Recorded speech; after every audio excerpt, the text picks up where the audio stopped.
Bien, tal como se lo prometimos, estamos desde el Patio de los Naranjos en el Palacio de la Moneda con la ministra Camila Vallejo, la vocera de gobierno, para abordar varias cosas. Una de ellas probablemente lo que ocurrió ayer con el salario mínimo, así que le agradecemos, ministra. Nos costó poder conciliar este espacio, pero se logró. Yo sé que usted está con una agenda compleja. Bueno, sí, todos los días tenemos acontecimientos y por lo tanto hay que estar respondiendo a las necesidades y urgencias de la gente, como también al mismo tiempo avanzar en la reforma estructural y los compromisos de gobierno. Y uno de esos fue el salario mínimo, que lo promulgamos el día de ayer. Esto es sumamente importante porque, como lo hemos dicho, es el salario, o sea, el reajuste más alto de los últimos 29 años en términos nominales. Y que además fue acompañado de un acuerdo súper importante que valoraron tanto las pymes como las grandes empresas y los mismos trabajadores de la Central Unitaria de Trabajadores, no solamente por el reajuste mismo, sino que también por el apoyo a las pymes, que algo que no estaba siempre sobre la mesa, generar un acuerdo de apoyo para garantizar este aumento salarial en quienes dan además la gran parte del trabajo en nuestro país, que son las micro y pequeñas empresas. Así que ha sido un momento histórico y es parte del plan Chile Apoya. Ministra, hay varias cosas que le queremos preguntar. Ahondemos en el salario mínimo porque la gente que la está viendo en la casa seguramente se preguntará, bueno, yo soy pyme o a lo mejor no soy pyme, porque hay otros elementos que están anexados también al salario mínimo, otros beneficios sociales. ¿De qué manera el gobierno ayuda a una economía que está compleja, a los hogares donde la plata no les está rindiendo y donde efectivamente hoy día pareciera que el sueldo no alcanza del todo o no se puede cubrir todas las necesidades que se requieren para vivir a partir de lo que se tiene? Bueno, hay como decimos usualmente, una batería de medidas y de iniciativas, algunas que son de más corto alcance, corto plazo, más inmediatas, y otras que son más de mediano plazo porque implican modificaciones legales y pensar, ¿cierto?, cómo resolvemos problemas de arrastre estructurales. Sobre lo más inmediato, bueno, tenemos, como te decía, el plan Chile Apoya. Parte del plan Chile Apoya es el salario mínimo, pero también un conjunto de leyes que buscan la estabilización de ciertos precios, parafinas, combustibles, hoy día para poder, por ejemplo, respecto a los gastos de las cuentas de luz, también hay un proyecto para eso, el proyecto para el congelamiento de la tarifa del transporte público regulado. Y el presidente también ha mandatado para todas aquellas regiones que no está regulado el transporte, buscar fórmulas de regulación justamente para evitar que esas familias, esas personas que usan el transporte público en regiones de transporte no regulado se enfrenten a estas alzas. Está todo lo que es el IFE laboral, que se amplió, se extendió con una atención además muy importante hacia las mujeres, con una alza específica en ese IFE hacia las mujeres. Esto busca obviamente recuperar empleo estable. Pero también otras medidas que tienen que ver con la inversión, ¿cierto? El financiamiento de proyectos a cargo de gobiernos locales, municipales como regionales, que dan mano de obra, pero que también tienen un componente verde y que sirven también para territorios específicos, para mejora en proyectos, infraestructura de distinto tipo en los territorios. Parte del plan Chile Apoya. Y otras que son modificaciones legales, por ejemplo, el tema del FOGAPE. Hay una agenda además comprometida de trabajo con las pymes que generan empleo, que dinamizan nuestra economía local, que requieren un apoyo y un empuje y que se ha comprometido a partir del acuerdo salario mínimo una agenda de trabajo en distintos aspectos con las pymes, con los mismos trabajadores, pero particularmente las pymes que se han sentido como abandonadas, porque siempre dicen que se habla mucho de ellas, pero cuando hay que ponerse con ellas hay poco sobre la mesa. Así que estamos trabajando en eso y más de fondo, que uno puede, con esto termino, que puede parecer como no tan urgente, pero que nos va a servir mucho para el futuro de nuestro país, que es el avanzar hacia un nuevo modelo de desarrollo y para poder catalizar ese proceso, para poder encauzar ese proceso hacia el nuevo modelo de desarrollo, la creación de una banca nacional de desarrollo que entregue los recursos al Estado para generar las capacidades productivas que nos permitan diversificar nuestra matriz productiva con perspectiva sustentable, con perspectiva de género, con perspectiva regional y con alto generación de valor agregado en los procesos productivos, donde ahí las universidades y los centros, ¿cierto?, de investigación van a tener un rol importante que jugar. Ministra, en el estudio está José Antonio Neme, está Carla Constant, está Paulina Allende y está Roberto Sá. Así que todos están muy ávidos de preguntar. Hola, ya, hay hartas preguntas entonces. Sí, hay hartas preguntas. Escucho. Hola. Ministra, bueno, gracias por la entrevista. Quería partir por el tema de la Araucanía. Han habido eventos bien desafortunados, dolorosos en los últimos días, bueno, los últimos años. Pero déjeme acotar a los últimos días porque tiene que ver con lo que el gobierno sabe y puede eventualmente hacer. Hoy día el diario El Mercurio trae, digamos, un caso brutal con, digamos, gente desalojada y una matanza de animales que a mí en lo personal me duele mucho. Bueno, es muy doloroso. Hubo, entiendo que un ataque a personal forestal en la mañana. Esta mañana 5 trabajadores forestales baleados. Y hay un grupo también de terroristas que le dispararon a carabineros. En la mañana también 60 personas. Le pregunto lo siguiente, ¿qué es lo que sabe el gobierno de estos casos en particular o de lo que ha pasado en las últimas horas en la Araucanía? ¿Y cuál es el plan concreto que tiene la administración Boric para hacerle frente a un desafío que es mayúsculo? Bueno, lo hemos dicho varias veces. Lo primero, quiero poder recoger tus palabras al inicio que hacen referencia a que este es un problema de siglos y al menos de las últimas décadas del conflicto que tenemos en la Araucanía, en el territorio, por distintos factores. Unos asociados a temas de seguridad por hechos delictivos y otros que tienen que ver con deudas del Estado de nuestro país para nuestros pueblos originarios, que también ha desencadenado conflictos específicos. Nosotros llevamos en esto un poco más de 2 meses de gobierno trabajando intensamente en una agenda que busca tanto atender a las urgencias en el territorio, que son diversas, que tienen que ver con seguridad, pero también tienen que ver con la presencia del Estado en los territorios que han sido abandonados en materia de servicios, agua potable rural, entre otros. Y además las problemáticas de fondo que se arrastran hace mucho tiempo. Y entonces tenemos en ese sentido una agenda desplegada. Lo primero, en materia de seguridad, estamos protegiendo rutas específicas de la zona para evitar estos cortes permanentes, estas interrupciones en el libre tránsito de rutas que son estratégicas, como también para favorecer el despliegue de las policías, ya no solo en la ruta, sino que puedan las policías estar protegiendo los territorios y los terrenos que tienen que estar protegiendo ante esto y de manera preventoria, ¿cierto?, o precautoria, para evitar estos hechos delictivos. Todo eso requiere un reforzamiento siempre y una revisión. Nosotros ya hemos destinado un plan de reforzamiento con entrega de equipamiento, de vehículos blindados para las policías para poder desplegarse en este territorio.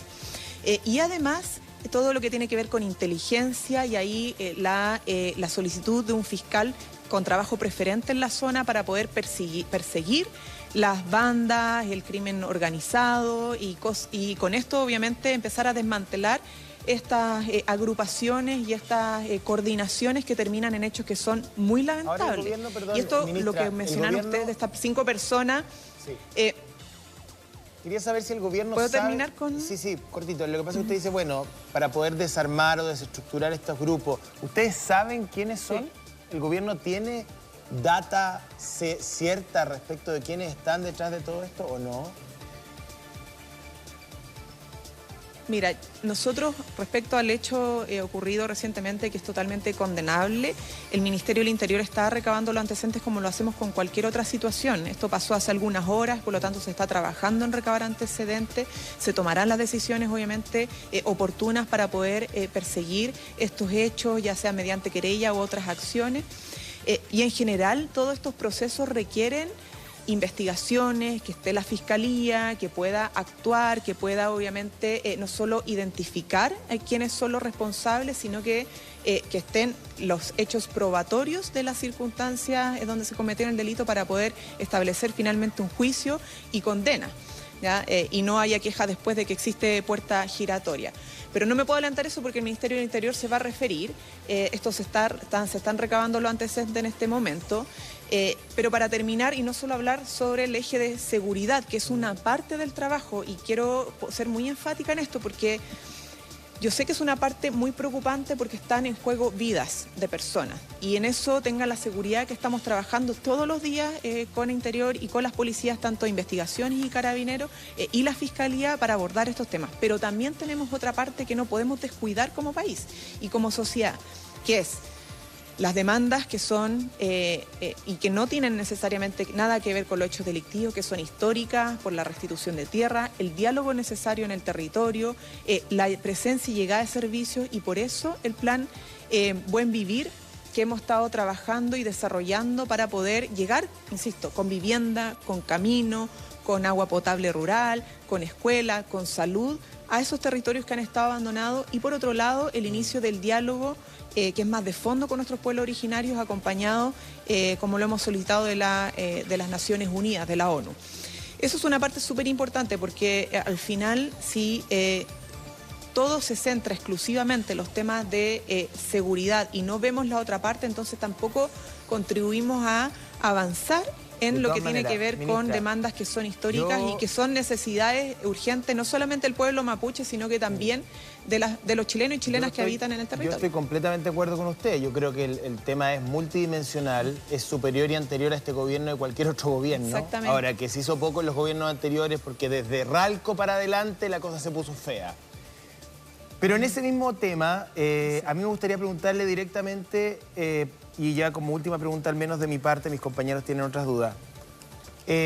¿Por qué no perseguir a Héctor Yaitul? Se lo pregunto directamente. Yo sé que el presidente hizo una declaración diciendo, bueno, es que el gobierno persigue hechos y no declaraciones, pero aquí no hay declaraciones desde el punto de vista político, no hay diferencias de negociación. Hay una declaración de guerra contra el Estado de Chile que representa en este caso el gobierno. Entonces uno esperaría una mirada algo distinta, algo más dura respecto de una organización que desde varias ópticas involucra el terrorismo. No sé si usted tiene una mirada diferente respecto de Yaitul y la CAM.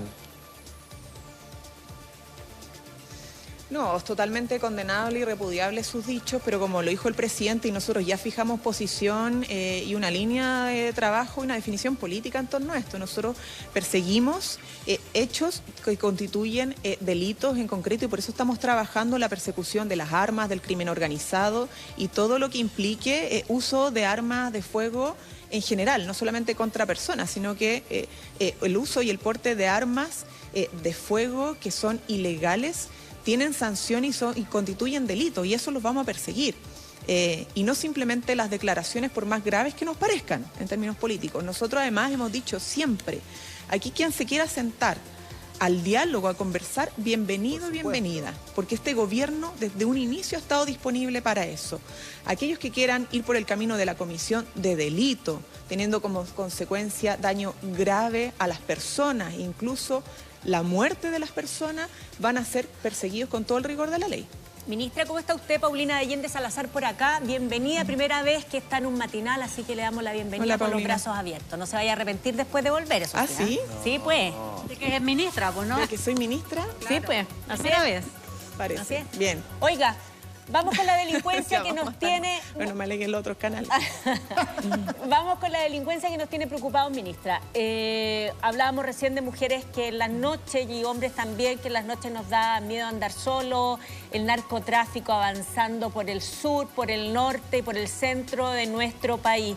Prometieron más carabineros, hicieron un ajuste rápido, pero no hemos escuchado nuevas medidas de reorganización de carabineros, que es la primera imagen que uno tiene del Estado en el territorio. ¿Qué pasa con esos anuncios más definitivos en redistribución de carabineros? O sea, nosotros hicimos ya no solo un anuncio, sino que una redistribución policial para justamente atender a territorios que están concentrando. Claro, eso es un primer paso que hemos dado como gobierno, sobre todo pensando en aquellos territorios que presentan un índice de vulnerabilidad importante, que están teniendo de manera permanente hechos delictivos. Sabemos que no es suficiente y en esto somos sumamente claros porque, como lo hemos dicho, lo ha dicho el subsecretario de Prevención del Delito y las autoridades en general del Ministerio del Interior y todo el gobierno, de que hemos visto un aumento. Y esto no es solo por la sensación de inseguridad, sino que hay más hechos que constituyen delitos y más hechos de violencia tal cual, que son obviamente de arrastre, pero que han estado manifestándose en estos meses y por lo tanto tenemos una agenda que no es solamente esta redistribución de carabineros, sino que es todo lo que tiene que ver con la agenda en torno a las armas y la persecución del crimen organizado que se lanzó la semana pasada. Pero en ese sentido, que está contando con distintos operativos de intervención de lugares específicos. MEIX quizás es como el más ejemplar, pero ese trabajo coordinado con los carabineros y con la policía de investigaciones se está haciendo en distintos lugares de nuestro país. Déjeme interrumpirlo un poquito. En la región metropolitana. Y por otro lado... Déjeme interrumpirlo un poco para que vayamos desmenuzando, porque partí por carabineros y usted me dice, sí, hicimos la distribución de estos carabineros en algunas comunas Ya, pero esa era una solución rápida y urgente. Yo estoy hablando de la gran redistribución, de ver la posibilidad de sacar gente que esté en el área de administración para hacer una cosa más real, no solo en las comunas que ya están con el agua hasta el cogote, sino que a lo largo de Chile, que estamos bien complicados. Claro, es que por eso iba justamente para a la segunda parte, porque nuestra agenda, nuestra agenda consta como... son 3 patas, pero en el fondo tiene que ver con medidas que son más inmediatas y otras que son más de mediano plazo, que son más estructurales, ¿no? Porque, insisto, o sea, nuestro gobierno tiene que siempre caminar en 2 ámbitos. Agendas cortas, inmediatas, porque hay urgencia y se nos requiere como Estado, como Poder Ejecutivo, ejecutar medidas rápidas. Y por otro lado, los cambios más estructurales. En este caso, tanto lo preventivo como lo persecutorio tiene obviamente medidas que son más de fondo, pero también la parte estructural que tiene que ver con la reforma a las policías. ¿Ya? Y ahí quizá puedo responder más a tu pregunta, ¿cierto? Cuando tú me dices, no solo en territorios específicos, puntuales, sino que cómo mejoramos la dotación y distribución de nuestras policías a lo largo del territorio nacional. Bueno, eso es parte de la reforma policial, cómo nosotros trasladamos, por ejemplo, labores que son netamente administrativas, que evidentemente siempre se requiere labor administrativa por parte de las policías, pero cómo hacemos una instrucción más inteligente que nos permita tener a las policías más en la calle, con una labor preventiva de trabajo con la comunidad, y para que haya trabajo con la comunidad también se requiere recuperar cierta mayor confianza y legitimidad. ¿Cómo damos mayor legitimidad y confianza en el marco de la reforma de las policías? Bueno, no solo con la preparación bien adecuada y mejor en materia de derechos humanos, sino que también con todo lo que tiene que ver con las herramientas que están a disposición para actuar rápidamente ante denuncias. Lo que pasa, ministra... tenemos el caso, por ejemplo, que fue muy... Perdón, sí.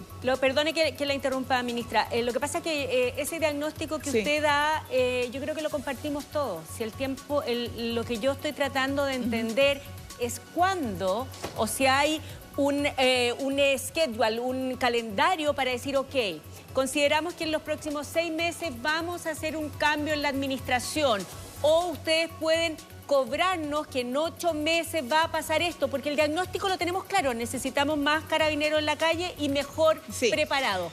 Eso un poco para que la gente empiece a prepararse y organizarse, si salir con más cuidado, menos cuidado, cuándo va a poder salir más tranquilo, etcétera. La reforma estructural a las policías es una reforma que tiene que pasar por el Congreso y se está trabajando para que este año podamos ya tener luces de esta reforma a las policías, pero que, insisto, requiere un diálogo. Esto es un trabajo coordinado también con las policías, tiene que ser con las policías y pensando en el país. Entonces, eso es parte de nuestra agenda. Esto está a cargo en este momento del Ministerio del Interior, porque además es uno de los ejes programáticos que hemos comprometido con la ciudadanía, y por lo tanto, durante este año nosotros vamos a avanzar en la reforma a las policías. Y para eso se está trabajando en todos los elementos necesarios para poder presentar una propuesta al país que haga sentido en todo lo que les he dicho, en que dé confianza, legitimidad, capacidad de ejecución, que sea una policía preventiva, sobre todas las cosas, en trabajo con la comunidad, porque necesitamos que la policía esté en los barrios y trabaje con la Junta de Vecinos, con las comunidades, para poder proteger los barrios, recuperar los barrios, que es lo que más necesita nuestra población. Perfecto. Ministra Vallejo, Roberto Sá, buenas tardes, gusto saludarla. También quería preguntarle por un tema que está muy latente, la violencia en algunos colegios emblemáticos. Vimos ayer lo que ocurrió ahí en Camin con la Alameda, lo que ha pasado en el Instituto Nacional, donde quemaron una oficina. ¿Qué va a hacer el gobierno con estos hechos que se han vuelto a complicar? Una intervención de esos colegios, más seguridad. ¿Por dónde puede ir la mano? ¿Qué se puede hacer? Porque esto se colocó muy grave de nuevo. ¿Qué se puede hacer con estos colegios emblemáticos y esos alumnos que al parecer tienen un tinte medio anarquista, medio nihilista? Mira, no es que qué podemos hacer, qué estamos haciendo hace rato. Y en esto me gustaría como relevar el trabajo que está el Ministerio de Educación realizando hace ya bastantes semanas atrás.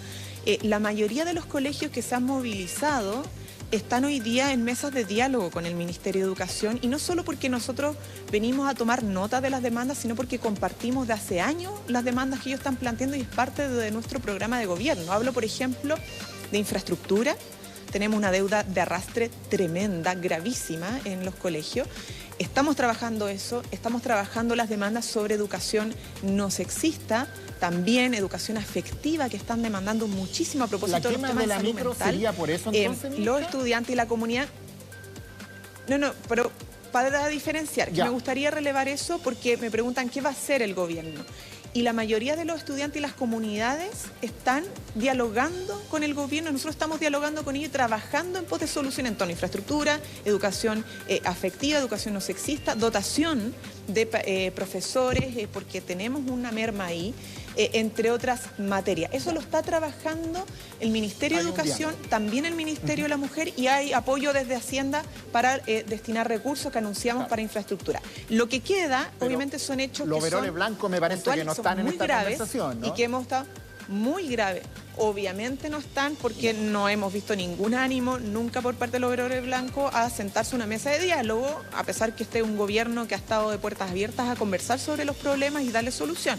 Pero en esos casos, los hechos de violencia, como lo dijimos ayer, lo dijimos hoy, lo hemos dicho siempre, son sumamente condenables y estamos actuando en torno a eso. No solamente con la presentación de querella respecto, por ejemplo, al incendio del transporte público, sino que por esclarecer todos quienes están detrás. Ya hay detenidos respecto a estos hechos. Obviamente, cuando es menor de edad tienen tratamiento distinto a los que son mayores de edad, pero todos tienen tipificación de delitos y tienen que la ley opera en estos casos, ¿ya? Y se actúa. Entiendo además que después del incendio del Instituto Nacional, la misma comunidad condenó el hecho y se bajó la toma después de estos sucesos. Y en esto yo creo que es sumamente importante, porque esto al final, yo no sé qué es lo que está detrás, cuál es la motivación que está detrás de incendiar el Instituto Nacional o una micro, pero la consecuencia concreta de eso es que cuando se daña un servicio público, cuando se daña el transporte público, cuando se daña un liceo, cuando se quema un liceo público, no es ni al gobierno ni a Carabineros a que se le afecta, sino que es a las familias trabajadoras que tienen que hacer uso día a día de estos servicios y que requieren ser mejorados, no dañados.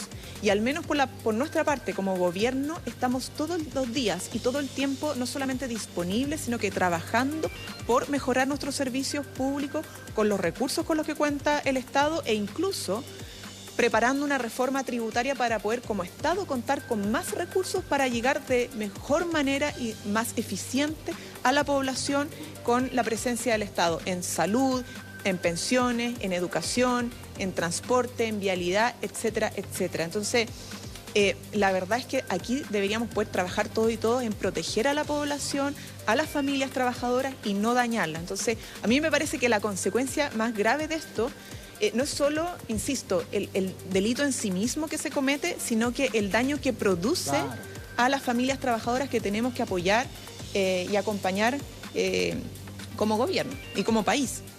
Ministra, antes de que se vaya, por favor, a hablar en específico de las mujeres, de nosotras, ¿verdad? De la deuda que hemos tenido como sociedad y cómo pretenden ustedes como gobierno saldar esas deudas. Mire, nosotros tenemos una agenda sumamente desafiante y ambiciosa en materia de género, o sea, pensando en las mujeres, en su derecho, en su reconocimiento de su labor y su trabajo, y por eso no solo tenemos hoy día a la ministra de la Mujer en el comité político, sino que estamos en una transversalización, es decir, cómo todos los ministerios abordan la perspectiva de género en su política pública. Vivienda, salud, trabajo, incluso el Ministerio de Hacienda. Todos los ministerios tienen que siempre tener el componente de género y pensar en cada decisión que toman cuánto y cómo ayudan a las mujeres en torno a esta discriminación histórica que han tenido. Pero además, en específico, en el Ministerio, y esto a propósito de las denuncias, tenemos hoy día como los principales temas para las mujeres son económicos y son de violencia. Aunque los problemas económicos también son una forma de violencia, pero la violencia más física, sexual, etcétera. Entonces, en eso el Ministerio de la Mujer y Género está trabajando no solamente con la urgencia por el proyecto de ley de una vida libre de violencia, sino que fortaleciendo sus planes y programas para poder atender. Ahí tenemos un déficit importante en la atención a las mujeres en los centros, ¿cierto?, de apoyo. Que son servicios que existen a lo largo del país, pero que requieren ampliarse y modificarse. Y todo lo que tiene que ver con las ayudas y los acompañamientos. Nosotros sabemos que el fono que tiene el Ministerio de la Mujer es más de orientación que de denuncia de delitos. Para eso está el 149, por ejemplo, Carabinero, o el 604.000, si no me equivoco, de la PDI para denuncia. Pero todo esto lo estamos trabajando en una agenda de corto plazo y de mediano plazo con la Ley de Violencia Integral para tener la perspectiva de género al final como política de Estado y como mandato del Estado en todos los servicios públicos. Así que ahí una especial atención y un reconocimiento a la ministra de la Mujer y Equidad de Género, que además tiene una trayectoria de movimiento feminista, que está trabajando intensamente en esto junto a la subsecretaria, que además viene de las organizaciones de las trabajadoras de casa particular. Y esto, conecta muy directamente con todo lo que nosotros estamos este año, de hecho, preparando para la creación del Sistema Nacional de Cuidados, que busca tanto reconocer el trabajo doméstico no remunerado, como crear un sistema que nos permita como sociedad ser corresponsable de las labores de cuidado, tanto de niños, niñas, adolescentes, como de personas dependientes en general, que también hay personas mayores que requieren cuidado. Y para eso el sistema que se está conversando para presentarse, esperamos a fin de año, principios del próximo, y en eso hay pilotos ya que se están desarrollando para construir un sistema de acompañamiento y abordar el problema económico, que es otro de los problemas que tenemos, donde las mujeres trabajamos el triple, pero solo nos remuneran uno de los trabajos y por un valor menor que incluso a los hombres. La ministra tiene que irse, me hacen señas, pero yo voy a aprovechar, ministra, me voy a tomar un momento de mi pregunta final para preguntarle por el Día del Patrimonio. Lo que pasa es que el fin de semana es el Día del Patrimonio. Quiero preguntarle dos cosas. Si van a abrir el Palacio de la Moneda, y entiendo que el gobierno también va a desplegar una campaña de difusión que tiene que ver con el trabajo que se está haciendo en la nueva Constitución este fin de semana. Mira, sobre el Día del Patrimonio en específico, la jornada que vamos a tener el fin de semana, no me quiero adelantar porque eso ya van a venir prontamente anuncios, están las últimas preparaciones, pero sobre lo que me compete directamente más como ministerio, que es la campaña de información, que además Contraloría nos ha dicho que tenemos el deber de cumplir, pero además tenemos la convicción de que hay que cumplir, que es la campaña informativa. Lo primero que vamos a sacar a propósito del patrimonio inmaterial es cómo se han dado en la historia de nuestro país las constituciones, ¿ya? Para entender cómo hemos avanzado como sociedad. Y eso es algo que hemos estado trabajando con SECOM, obviamente, con SEGOV y con SECPRES, para poder tener un primer paso en la dirección de la campaña informativa, que es más de contexto histórico que estamos viviendo.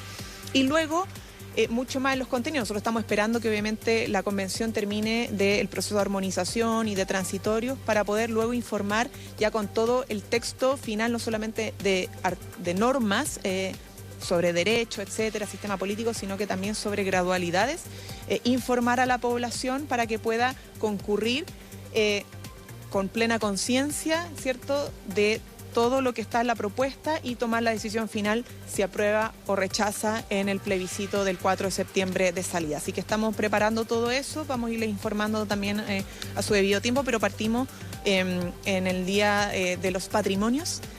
Me pidieron también que fuera muy específica en eso, señalando la importancia del patrimonio inmaterial, que radica también, entre otras cosas, en los procesos constituyentes de la historia de nuestro país. Ministra, le agradezco mucho su tiempo, hartos años ya, yo era una joven reportera, usted era una joven dirigente cuando nos conocimos, ha pasado harto de eso.